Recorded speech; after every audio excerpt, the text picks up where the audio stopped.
I greet you in the name of our wonderful God.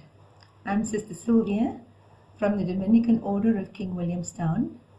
We started there in 1877, quite a long time ago, and even though we are smaller in number, many sisters are still very involved in spreading the good news.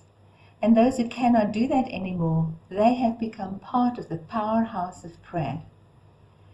I should like to share with you a series I did for Veritas Radio a number of years ago. There are about 10 themes, and each theme will have 2 parts. They are a bit long, so my little cell phone won't cope with the volume. So I wish you a wonderful time as you listen to this series, and may it be a blessing to you and to anyone who may listen. And I greet you and wish you well in the name of our wonderful God. As I have said, I joined the Dominican Order to spread the good news, and I am happy to have this opportunity to speak to you about the joy of relating to a God who is ever present in our daily lives. And the series I will present, I'd like to call The God of Our Everyday Lives.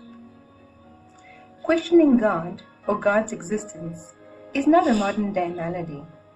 Scripture is full of such experiences. We know the moment tragedy hits us, or when we feel caught in a rat race which seems to lead nowhere, when life seems meaningless, or when I feel confused and lost, empty, filled with a vast void that seems to stretch into eternity, then we wonder, can there really be someone out there in control of life? Someone who knows, understands, and truly loves? Is there a God at all? And if so, who and what is he or she? Memory takes us down the lane where the God of our childhood is often portrayed as the ever-watchful eye. The eye that sees all, misses nothing. The eye that records all of our offenses, so that at the end of time, this record will determine whether I go to hell or heaven. This distant judge and taskmaster created a preoccupation with sin, which filled us with guilt and an anxiety to appease and please this God. This God of our childhood wasted no time to punish us for every wicked deed performed, and I know that you are aware of that too. Why is it that so many of us have experienced God as this demanding and distant being, when Scripture is full of the God who is the mother hen, longing to gather her chicks under her wing, who can say, I love you, you are precious in my sight. I honor you and have written your name on the palm of my hand. God also says, you are a royal diadem in my hand. Peace, be still, says Jesus. I am with you. Fear not, for I have redeemed you. This is the God whom we meet when we search for the one who is the ground of our being, of all being. God cannot be defined. We can liken God to Father and Mother and Lover to express how we experience God. But in actual fact, the reality we name God is always deeper and more intimate than any words or images can capture.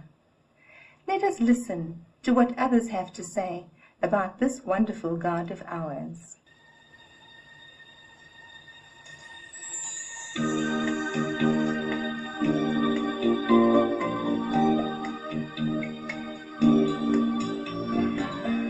Mothering and fathering, giving birth and protecting, nurturing and empowering, love itself. Oh God, how shall you be named? You are so much more than we could ever dare to dream. Gentler than the falling spring, stronger deeper than the mountain face, whispering and thundering like that is. Oh God, how shall you be named? You are so much more than we could ever dare to dream.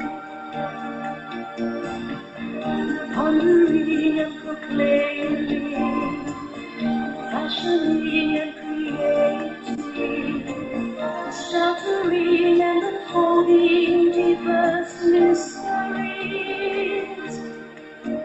Oh God, how shall you be named? You are so much more than we could ever dare to dream.